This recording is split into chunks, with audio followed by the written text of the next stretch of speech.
ना साखर, ना मैदा, ना तेल किंवा बटर सुद्धा वापरायचं नाहीये. अगदी घरी असलेल्या 2 ते 3 साहित्यापासून इतके छान खुसखुशीत बिस्किट जे आहेत आपण बनवू शकतो. आणि आता पॅकेटचे बिस्किट सुद्धा मुलांना देणं बंद करा आणि अशा पद्धतीने घरी एकदा बिस्किट नक्की ट्राय करा, तर तुमचे मुलं जे आहेत पॅकेटचे बिस्किट खाणं विसरून जातील. तर इथे मी काय केलंय, एक खोलगट असं भांडं घ्यायचं, त्यानंतर एका वाटीने पाऊण वाटी जे आहे तूप घेतलेलं आहे. आता तुपाची कन्सिस्टन्सी तुम्ही पाहिली होती, तर तूप जे आहे वितळलेलं जरी असलं तर थोडंसं फ्रीजमध्ये सेट करून अशा पद्धतीने तूप घेतलं आणि त्याच वाटीच्या प्रमाणाने 1 वाटी गूळ घेतलेला आहे. तर किसून घ्या किंवा मग गुळाची पावडर घेतली तरी सुद्धा चालेल आणि छान एकजीव होईपर्यंत मिक्स करून घ्यायचंय विप्सच्या साह्याने. असं एक फ्लफी आपलं जे आहे मिक्स झालं पाहिजे तयार.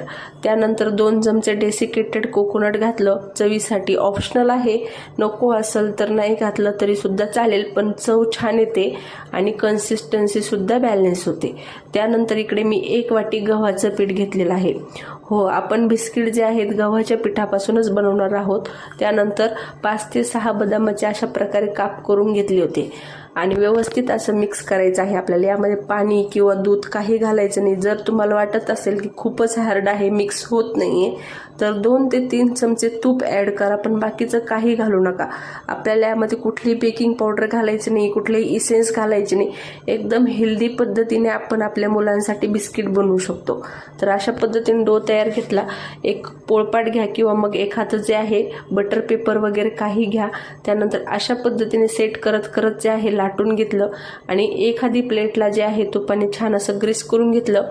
अशा प्रकारचे बिस्किटचे जे स्टिक्स आहेत त्या बनवून घेतल्या. कढई प्रीहीट झाली की कढईमध्ये बिस्किट जे आहे आपण 20 मिनिटे लो फ्लेमवर बेक करून घेऊया.